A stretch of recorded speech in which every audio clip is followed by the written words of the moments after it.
అందరికీ నమస్కారం అండి.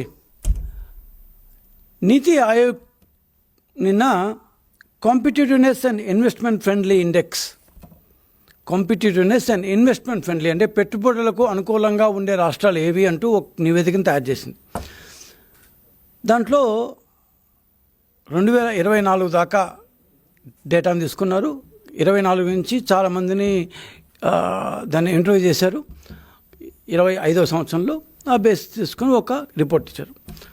ఇప్పుడు ఈజ్ ఆఫ్ బిజినెస్లో మొదటి స్థానంలో ఉండే కొండకొచ్చో అప్పుడప్పుడు ఎప్పుడన్నా రెండో స్థానంలో ఉండే ఆంధ్రప్రదేశ్ మొట్టమొదటిసారిగా 2024 దాకా ఉన్న డేటా ప్రకారం నీతి ఆయోగ్ చేసిన సర్వే ప్రకారం ఆంధ్రప్రదేశ్ బిజినెస్ ఫ్రెండ్లీ ఇన్వెస్ట్మెంట్ పరంగా 8వ స్థానంలోకి వచ్చింది. సరే, మా జగన్మోహన్ కాచుకో ఉంటారు కదా, 8వ స్థానం ఆంధ్రప్రదేశ్ అనగానే ఈజ్ ఆఫ్ బిజినెస్ 8వ స్థానం వచ్చింది ఈజ్ ఆఫ్ డూయింగ్ బిజినెస్లో అని చెప్పేసి వెంటనే సాక్షి వాళ్ళు ఈయనకు ఫోన్ చేశారో ఈయన సాక్షికి ఫోన్ చేస్తారో తెలియదు, కానీ వాళ్ళ పేపర్ ఎత్తుకొని బ్రహ్మాండం హెడ్డింగ్ పెట్టేశారు. ఏమని? ఈజ్ ఆఫ్ డూయింగ్ బిజినెస్లో నాడు నెంబర్ 1, నేడు నెంబర్ 8. అంటే మేము ఉన్నప్పుడు నెంబర్ 1, ఇప్పుడు నెంబర్ 8 అని. నాకు కనీసం బూతులు తిట్టాలంటే ఇది మంచి ప్లాట్ఫాము, ఇట్లాంటి మాటలు మనం మాట్లాడకూడదు కాబట్టి గమ్మున్నాను. కాస్త బుర్ర పెట్టండి రీ. ఆ సాక్షిలో ఉండే ఎడిటర్లో, సబ్ ఎడిటర్లో ఎవరున్నారో ఆ ఎడిటర్లో కనీసం మీ సార్ కోసం అన్నా కాస్త బుర్ర పెట్టచ్చు కదా. ఈజ్ ఆఫ్ డూయింగ్ బిజినెస్ ఇక్కడే కనిపిస్తుంది చూడండి. ఈజ్ ఆఫ్ డూయింగ్ బిజినెస్లో ఇది బాబు మార్క్ అంట. ఈజ్ ఆఫ్ డూయింగ్ బిజినెస్ని స్క్రాప్ చేసి 5 సంవత్సరాలు పూర్తి అయిపోయింది. రేపు సెప్టెంబర్కి, ఇది జూలై కదా, సెప్టెంబర్కి ఈజ్ ఆఫ్ డూయింగ్ బిజినెస్ అనే ఒక కాన్సెప్ట్ని స్క్రాప్ అంటే ఆపేసి 5 సంవత్సరాలు గడుస్తుంది. పాపం ఇంకా సాక్షులు ఈజ్ ఆఫ్ డూయింగ్ బిజినెస్లోనే ఉన్నారు. అంటే వీళ్ళ ప్రకారం 21, 22, 23, 24 వీళ్ళంతా ఈజ్ ఆఫ్ డూయింగ్ బిజినెస్లో ఫస్ట్ ర్యాంక్ వచ్చేది ఫీలింగ్ వీళ్ళకి.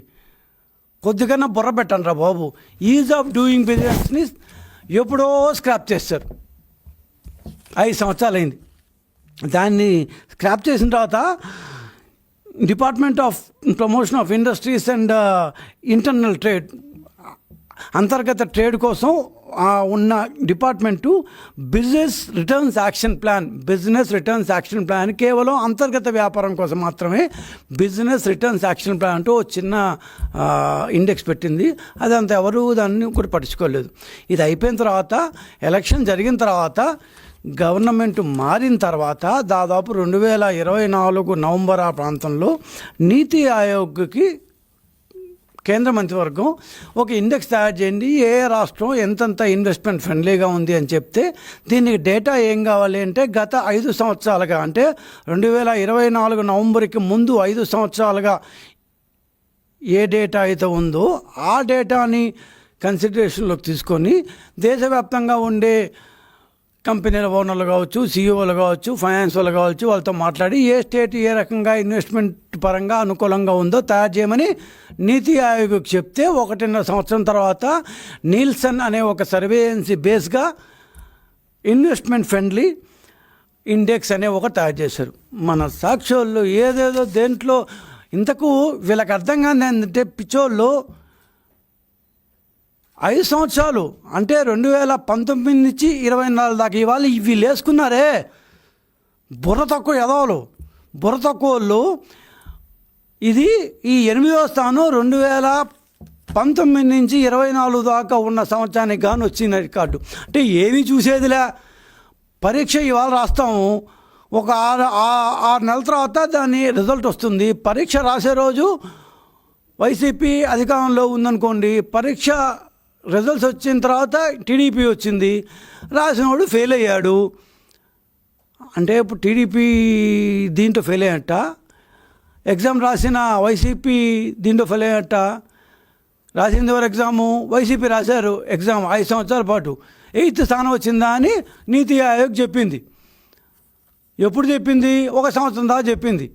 ఆ సంవత్సరం తర్వాత మేము అధికారంలోకి వచ్చాం. అంటే అప్పుడు వీళ్ళు అప్పుడు 1వ స్థానం అంట, వీళ్ళ బొంద అంట, ఇప్పుడు 8వ స్థానం అంట. మీ దీంట్లో ఎగ్జామ్ రాశారా, మీరు ఫెయిల్ అయ్యారని చెప్పారా, చిత్తుగా ఫెయిల్ అయ్యారా.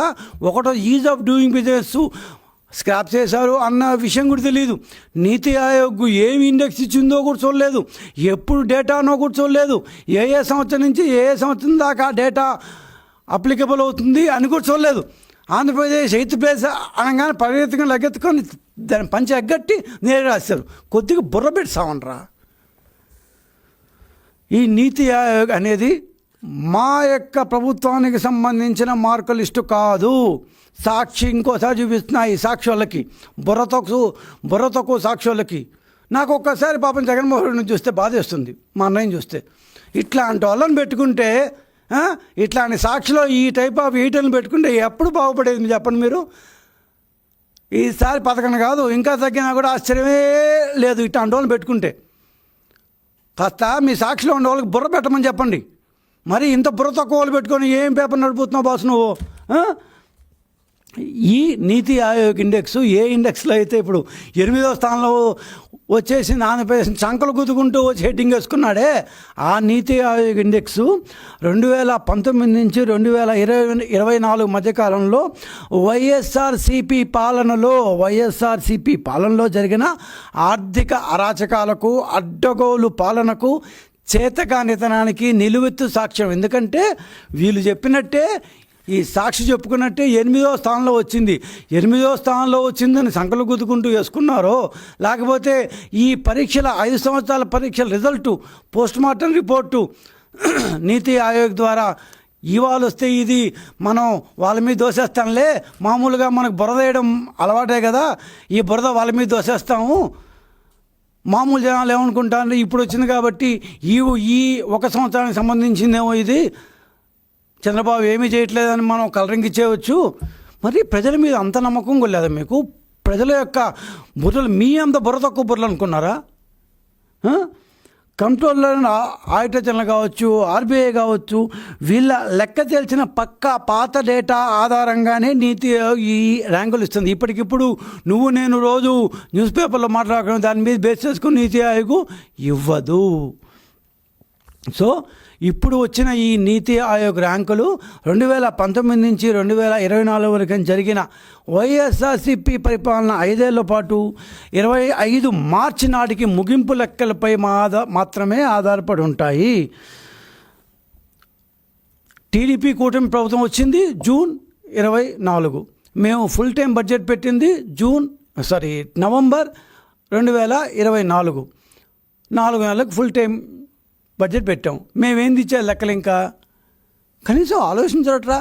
ఏమో సంకలు గుద్దుకొని రూపాయి హెడ్డింగ్ వేసుకునేసేదే.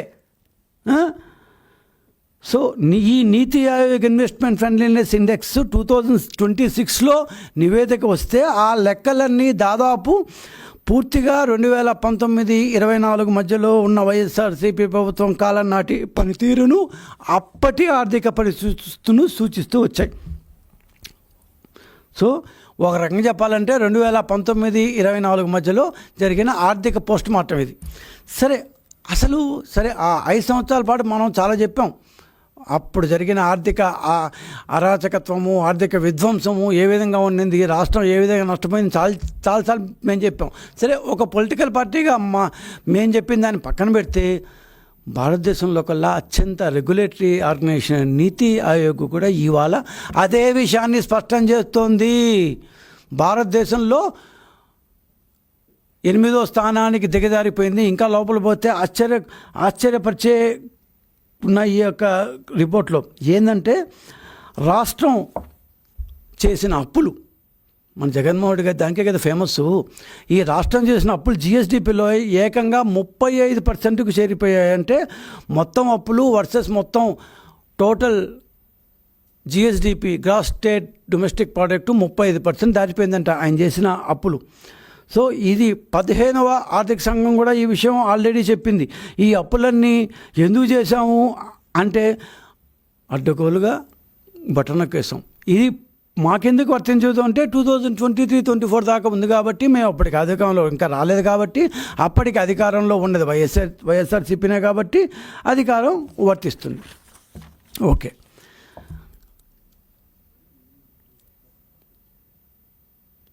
సో పోనీ ఆ 5 సంవత్సరాల్లో ఆంధ్రాకి ఎందుకు 8వ ర్యాంక్ వచ్చింది? ఎంత అస్తవ్యస్త పరిపాలన చేస్తుంటే 8వ ర్యాంక్ వచ్చింది అంటే కొన్ని దీంట్లో మామూలుగా వచ్చాయి, కొన్ని ర్యాంకులు మరీ ఘోరంగా వచ్చాయి. ఏది అంటే మొత్తం నీతి ఆయోగ్ 8 ఇండికేటర్లు తీసుకుంది.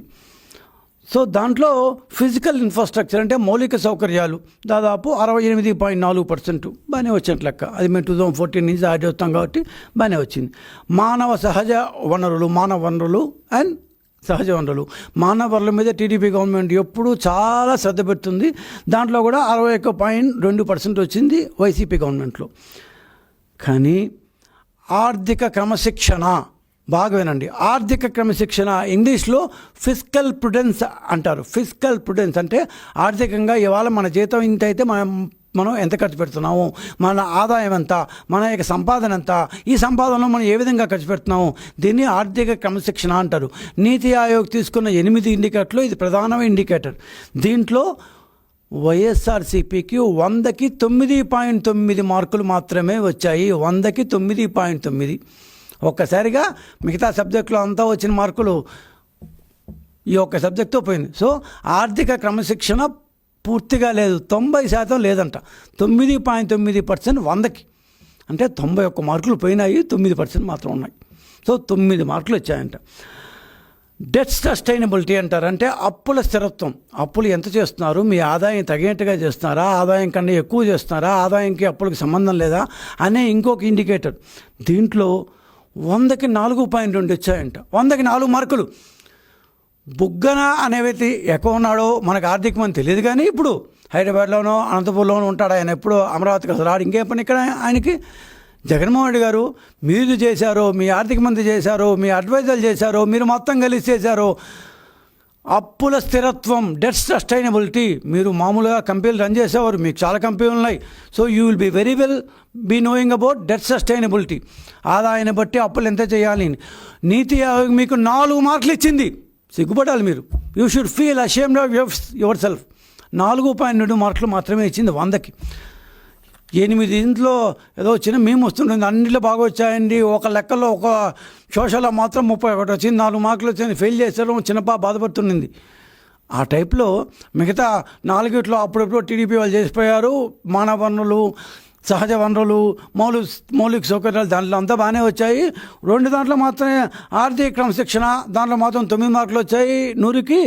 డెట్ సస్టైనబిలిటీ, అప్పుల స్థిరత్వంలో మాత్రం 4 మార్కులు వచ్చాయి. ఈ 2టికి మాకు మీరు ఒకేసారి 8వ స్థానం ఇస్తే ఎట్లా అని బాధపడితే ఎలా ఉంటుందంటే అంత హాస్యాస్పదంగా ఉంది. ఇవాళ మీరు వేసిన హెడ్డింగ్ కూడా. అప్పుల మేనేజ్మెంట్లో నీతి ఆయోగ్ వైసీపీ వాళ్ళకి 4.2 మార్కులు మాత్రమే ఎందుకు ఇచ్చింది అంటే అప్పులు దాచిపెట్టలేం. ఎప్పుడో రోజు అప్పుల వాళ్ళు ఇంటి మీద పడతారు, 4 రోజులు బాగానే ఉంటుంది, అప్పు చేసి పప్పు కూడని. సో 5 ఏళ్ల పాటు రాష్ట్రాన్ని అద్భుతంగా పాలిస్తున్నామని కలరింగిచ్చారు, రంగురంగుల కథలు చెప్పారు. కానీ ఈరోజు 2 విభిన్న ప్రభుత్వాల కాలంలో రాష్ట్ర అప్పులు ఎలా పెరిగాయో అధికారిక ఆర్థిక శ్వేతపత్రంలో మేము చెప్పాం. 9.74 లక్షల కోట్ల అప్పులు చేశారు మీరు అని. అప్పుడు ఇవంతా అబద్ధము, అది ఇది అన్నారు. ఈరోజు నీతి ఆయోగ్ చెప్తోంది ఆర్థిక క్రమశిక్షణలో కేవలం 9.9 మార్కులు 100 కంట. 5 ఏళ్ల పాటు మీరు చేసిన పరిపాలనలో మీకు వచ్చిన మార్కులు అవి.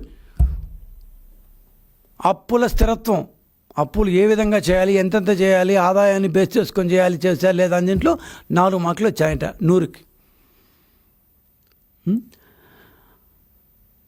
మేము ఎప్పుడో చెప్పాం ఏమని, 2014-19లో అప్పులు మేము 1,83,000 కోట్లు చేసాం. ఆర్బీఐ దగ్గర నుంచి, రిజర్వ్ బ్యాంక్ దగ్గర నుంచి 1,83,000 కోట్లు 2014-19 మధ్యలో టీడీపీ చేసింది. వైసీపీ 2019-24 మధ్యలో ఎంత చేశారు తెలుసా? 4,38,000 కోట్లు చేశారంటే మాకంటే కేవలం ఆర్బీఐ దగ్గర నుంచి మాత్రమే 2,54,000 కోట్లు 2,54,000 కోట్లు మాకంటే ఎక్కువ చేశారు. కార్పొరేషన్లు అడ్డగోలుగా ఏ కార్పొరేషన్ అంటే ఆ కార్పొరేషన్ల ఆస్తులు కొదవ పెట్టేసి చేశారు కదా. 47 కోట్లు మేము చేసాం మా 5 సంవత్సరాల్లో, 14 నుంచి 19 దాకా. మీ 19 నుంచి 24 దాకా 2,48,000 కోట్లు అంటే మాకంటే 2,00,000 కోట్లు ఎక్కువ చేశారు. కాంట్రాక్టర్లు, సివిల్ సప్లైస్కి మేము 26 వేల కోట్లు అప్పులు పెట్టాం లాస్ట్లో మేము వెళ్ళేటప్పుడు. మీరు 2,87,000 కోట్లు అప్పులు పెట్టారు. మొత్తంగా చూస్తే మేము మా 5 సంవత్సరాల్లో మేము చేసిన ఖర్చు 2,57,000 కోట్లు. 2014 నుంచి 19 దాకా తెలుగుదేశం ప్రభుత్వం చేసిన మొత్తం ఖర్చు 2,57,000 కోట్లు అయితే మీరు 9,74,000 కోట్లు చేశారు. ఎక్కడి నుంచి చేశారు? మరి ఆర్థిక స్థిరత్వంలో 4 మార్కులు ఇచ్చి నీతి ఆయోగ్ అంటే ఇవ్వదా? మరి ఆర్థిక క్రమశిక్షణలో 9 మార్కులు ఇచ్చింది ఇవ్వదా? మరి మిమ్మల్ని ఫెయిల్ చేసి ఇచ్చి అని కాగితం చింపేసింది కదా. సిగ్గు ఎగ్గు లేకుండా ఇవంతా లోపల రిపోర్ట్లో పెట్టుకొని ఇట్లా హెడ్డింగ్ పెట్టుకుంటారా? ఏంటదే నాడు నెంబర్ 1 నేను నెంబర్ 8 అంట. ఈజ్ ఆఫ్ డూయింగ్ బిజినెస్ అంట. అయిపోయిన ఈజ్ ఆఫ్ డూయింగ్ 5 సంవత్సరాల క్రితం పూర్తి అయిపోయిన ఈజ్ ఆఫ్ డూయింగ్ బిజినెస్ని అడ్డం పెట్టుకొని పేరు కూడా తెలియదు, అసలు ఏ దేని గురించి రాస్తున్నావో తెలియదు, ఏం రాస్తున్నావో తెలియదు, ఎవరు ఇచ్చారో తెలీదు. అలారా ఈజ్ ఆఫ్ డూయింగ్ బిజినెస్ ఇచ్చేది వరల్డ్ బ్యాంకు, సరేనా? ఆ తర్వాత అంతర్గత దీనికోసం department of investment and promotion తర్వాత 4 సంవత్సరాలు ఇచ్చింది. ఇప్పుడు నీతి ఆయోగ్ ఇస్తుంది. ఎప్పుడు ఎవరిస్తున్నారో తెలుసుకొని రావండి. మాకంటే దాదాపు 7 లక్షల కోట్ల రూపాయలు మీరు ఎక్కువ ఖర్చు పెట్టేసి కావాలంటే మీ టేబుల్ పంపిస్తా, తప్పని చెప్పండి. టేబుల్ పంపిస్తాను, ఈ టేబుల్ ప్రకారం మాకంటే మా 5 సంవత్సరాల్లో మేము 2,57,000 కోట్లు ఖర్చు పెడితే మీరు 9,74,000 కోట్లు ఖర్చు పెట్టారు. మాకంటే 7 లక్షల కోట్లు ఎక్కువ ఖర్చు పెట్టారు.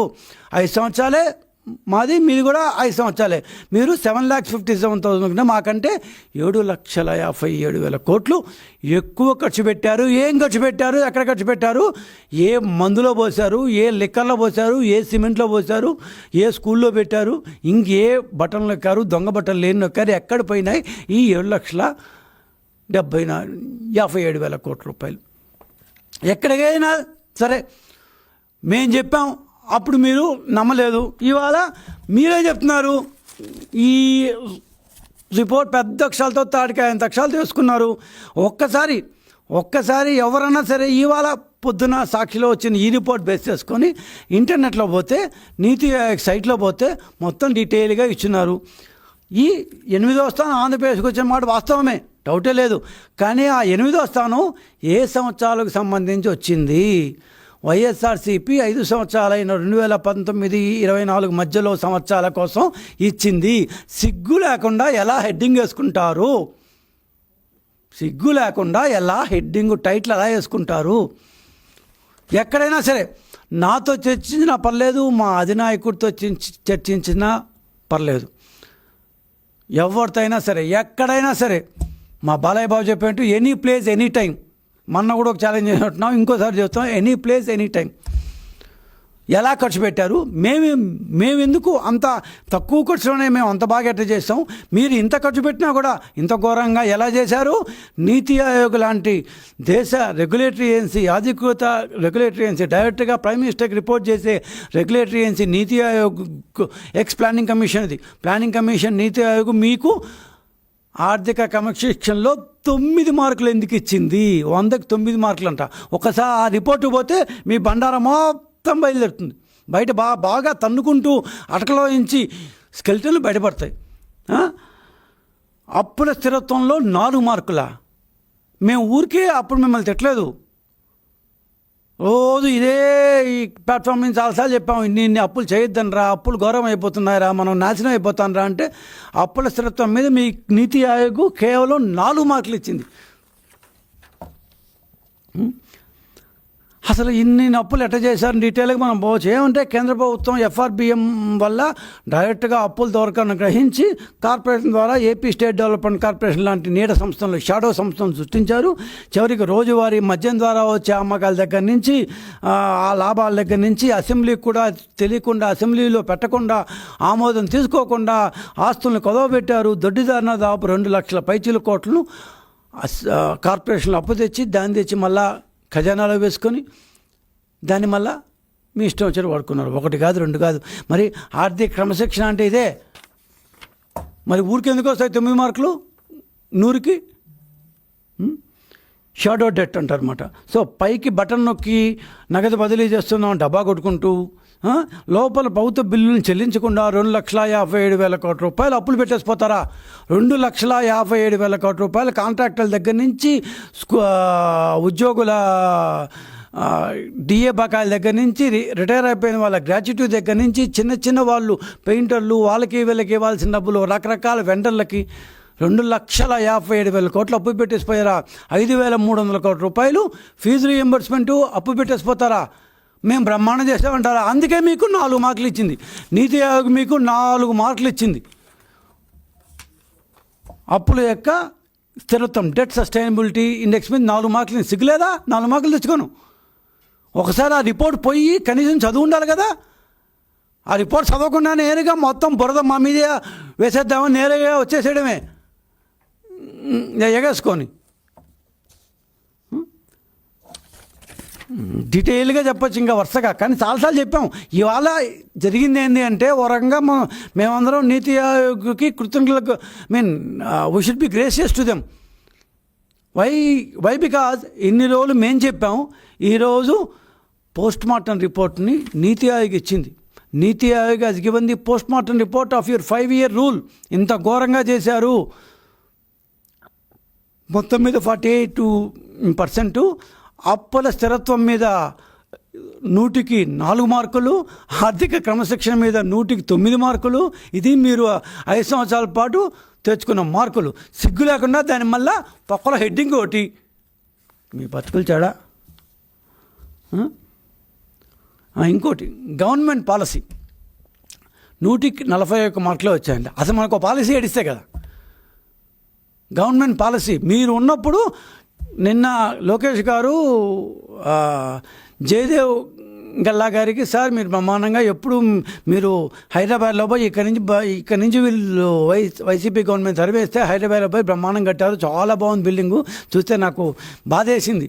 అంత 12,000 కోట్ల రూపాయలు ఆంధ్రప్రదేశ్లో రాయలసీమలో నువ్వు రాయలసీమకు చెందినోడివి 12,000 కోట్ల రూపాయలతో బ్రహ్మాండమైన స్టోరేజ్ బ్యాటరీ సిస్టమ్స్ ఇది పెడతా అంటే వాళ్ళని తరివేసి మీ సజ్జల లక్షణాలు దండం పెడుతున్నాను, మీరు ఇక్కడి నుంచి వెళ్ళిపోండి అని సిగ్గు లేకుండా ఇప్పుడు మహబూబ్ నగర్లో పోయి పెట్టుకున్నారు. కొన్ని వేల ఉద్యోగాలు ఇస్తాను. సిగ్గులే మీకు?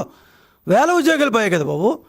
అట్లాంటి వాళ్ళు లోకేష్ గారు మీకు ఎప్పుడు మా ద్వారం తెచ్చే ఉంటుంది బాబు, ఎప్పుడున్నారా వచ్చి పెట్టు అని చెప్తుంటే అట్లాంటి వాళ్ళు తరివేసిన మీరు పాలసీ లెవెల్లో మీకు 41 మార్కులు వచ్చాయని చెప్పారు నీతి ఆయోగ్ రిపోర్ట్లో. అది ఇప్పటికైనా కనీసం మా ప్రెస్ కాన్ఫరెన్స్ విన్న తర్వాత అయినా ఆ రిపోర్ట్లో ఏముందో చదివిస్తామండి. ఇంకోసారి ఇట్లాంటి హెడ్డింగ్ పెట్టరు. 10 సార్లు చెప్తున్నాను నేను. ఇంకొకసారి సిగ్గు లేకుండా ఇంకొకసారి రిపోర్ట్ చదివి సావండి. కావాలని ఈ వర్డ్ వాడుతున్నాను. ఈ రిపోర్ట్ చదవండి, లోపలికి పోయి ఏముంది చదవండి, ఏ సంవత్సరాల కోసం ఈ రిపోర్ట్ ఇచ్చా చదవండి. బుద్ధి లేదు వాళ్ళ. మిమ్మల్ని తిట్టే ఇది మీరు వేసుకుంటారట. 2019 నుంచి 24 వరకు ఒక సబ్జెక్ట్లో 9 మార్కులంట, ఇంకో సబ్జెక్ట్లో 4 మార్కులంట, గవర్నమెంట్ పాలసీ విషయంలో 100కి 41 మార్కులంట. ఇట్లాంటివన్నీ చెప్పుకొని దీన్ని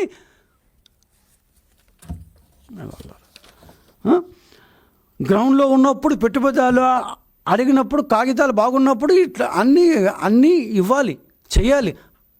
అట్లా పాలసీలు ఇష్టం వచ్చేట్టు ఈరోజు ఒక రాజధాని, రేపు 3 రాజధానులు, ఇంకొన్ని రోజులతో రాజధాని వద్దు. ఇప్పుడు మీరు కానీ మా కర్మ కొద్దీ జనాలకు ఏమంటే వాళ్ళ అదృష్టం బాగుందిగా వచ్చింటే ఇప్పుడు కొత్తగా ఒక మావిగన్ అంట. అసలు మావిగన్ ఎక్కడ ఉంటుంది, సిఆర్డీ ఎక్కడ ఉంటుందో తెలుస్తావు. మళ్ళా దాన్ని కొత్తగా మావిగన్ అంట.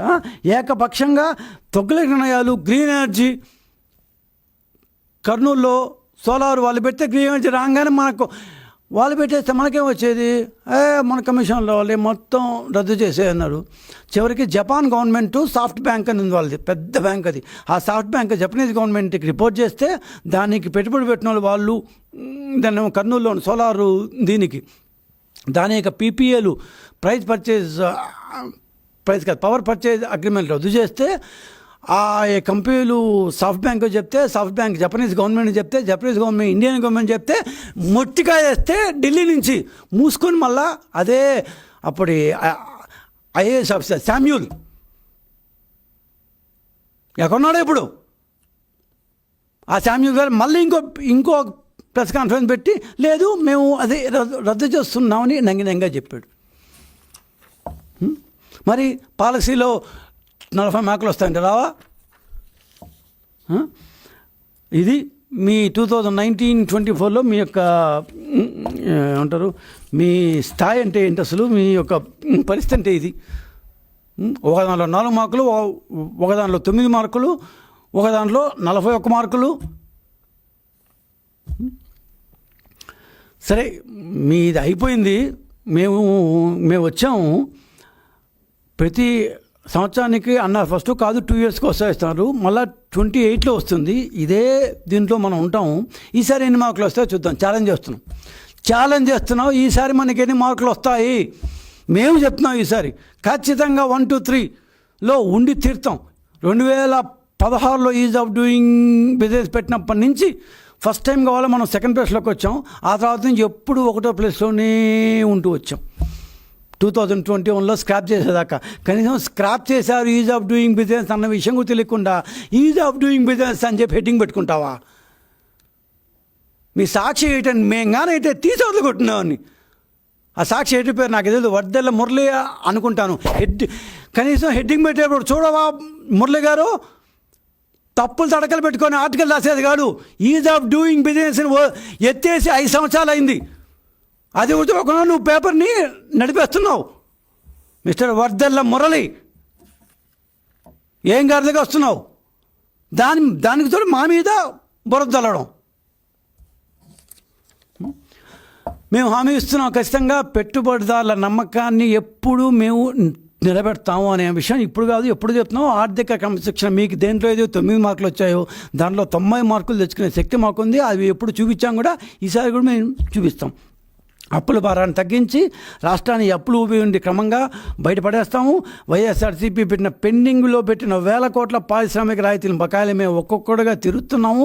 ఖచ్చితంగా ఇంకా కొన్ని ఇన్సెంటివ్లు బకాయిలు ఉన్నమాట వాస్తవమే. నువ్వు అన్ని బకాయిలు పెట్టేసిపోయినావు. మేము 2 ఏళ్ళలో ఏం తెచ్చలేం కదా, అన్నీ కేవలం అప్పులు తెచ్చి ఖర్చు పెట్టే పాత పద్ధతిని మార్చి అమరావతి విశాఖపట్నం ఇండస్ట్రియల్ కారిడార్ని పూర్తిగా అభివృద్ధిపరిచి శ్రీ సిటీలో బ్రహ్మాండంగా చేస్తున్నాము, రాయలసీమలో చేస్తున్నాము. ఏ ప్రాంతాన్ని వదిలిపెట్టట్లేదు. పూర్తిగా సమానత్వంతో ఎక్కడ స్క్యూడ్ అప్రోచ్ రాకుండా, అక్కడ తక్కువ ఇక్కడ ఎక్కువ అని రాకుండా ప్రతి ప్రాంతంలో పెట్టి ఖచ్చితంగా ఈ రాష్ట్రాల యొక్క పునాదిని మేము గట్టిగా వేస్తున్నాము, గట్టిగా నిర్మిస్తున్నాము. ఆల్రెడీ పునాది 2014-19 మధ్యలోనే పునాది వేసాం. ఆ పునాది మీద మీకు కనీసం 4 గోడలు కట్టుకున్నా రాలేదు మీకు. మేము చేస్తున్న మార్పులు ఆంధ్రప్రదేశ్ని తిరిగి మొదటి 2-3 స్థానాల్లో 1 నుంచి 3 స్థానాల్లో నిలబెడుతుంది నమ్మకం మాకుంది. 2019-24 యొక్క చీకటి రోజులు గడిచిపోయినాయి. ఇట్లానే కనీసం ఇట్లాంటి వాళ్ళని పెట్టుకొని పరిపాలన చేస్తే జగన్మోహన్ రెడ్డి గారు ఇప్పుడు ముఖ్యమంత్రి కాదు. ఖచ్చితంగా రోజు ప్రతి డిపార్ట్మెంట్ని ఏం జరుగుతుంది, మీ దగ్గర ఎంత సంపాదిస్తున్నారు, ఎంత ఖర్చు పెడుతున్నారో అని తన సొంత వ్యాపారం ఎప్పుడో వదిలేశారు పాపం ఆయన. సో పూర్తి స్థాయిలో నిమగ్నమైన ముఖ్యమంత్రిని మీరు చూస్తున్నారు. ఖచ్చితంగా నీతి ఆయోగ్ కోసం అని కాదు, మన రాష్ట్ర అభ్యున్నతి కోసం మనం వెలుగులు తెచ్చే ప్రభుత్వాన్ని నడుపుతున్నాం. ఖచ్చితంగా రాష్ట్రం ఎప్పుడు వెలుగులీతూనే ఉంటుంది. నమస్కారం.